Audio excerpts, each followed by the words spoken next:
ইরানের তেল রপ্তানির ওপর যুক্তরাষ্ট্রের নিষেধাজ্ঞা সাময়িকভাবে শিথিল হওয়ার সুযোগে মাত্র ২০ দিনের মধ্যে চীনের কাছে প্রায় $৬০০ কোটি অপরিশোধিত তেল বিক্রির দাবি উঠেছে। তবে নতুন করে নিষেধাজ্ঞা কার্যকর হওয়ায় আবারও চাপে পড়েছে তেহরান।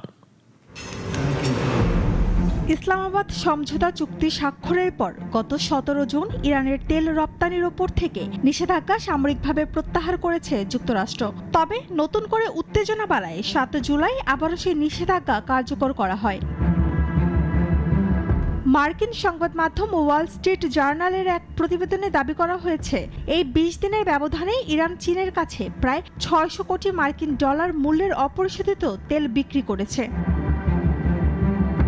প্রতিবেদন অনুযায়ী নিষেধাজ্ঞা শিথিল হওয়ার সুযোগ কাজে লাগিয়ে ইরান প্রায় ২০টি ট্যাঙ্কারে মালয়েশিয়ার পূর্ব উপকূলীয় রুট ব্যবহার করে চীনের বিভিন্ন বন্দরে তেল পাঠায়। ১৭ জুন থেকে ৩০ জুন এই ১৩ দিনে দেশটির প্রায় ৭ কোটি ব্যারেল অপরিশোধিত তেল চীনে রপ্তানি করেছে বলে দাবি করা হয়েছে। বর্তমানে বাজার দরে এই তেলের মূল্য প্রায় $৬০০ কোটি।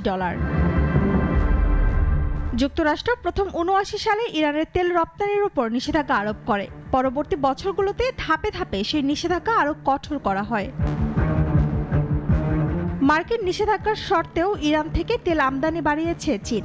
বর্তমানে দেশটি ইরানি তেলের সবচেয়ে বড় ক্রেতা। ইরানের মোট তেল রপ্তানির প্রায় ৯০% যায় চীনে। নিষেধাজ্ঞা কার্যকর থাকাকালে ইরানি ট্যাঙ্কারগুলো সাধারণত দক্ষিণ চীন সাগরের ইস্টার্ন আউটার পোর্ট লিমিট এলাকায় অবস্থান নেয়। সেখানে অপেক্ষমান চীন ট্যাঙ্কারে জাহাজ থেকে জাহাজে পাইপলাইনের মাধ্যমে তেল স্থানান্তর করা হয়। গত কয়েক বছর ধরে এই পদ্ধতিতেই চীনের কাছে তেল বিক্রি করে আসছে ইরান।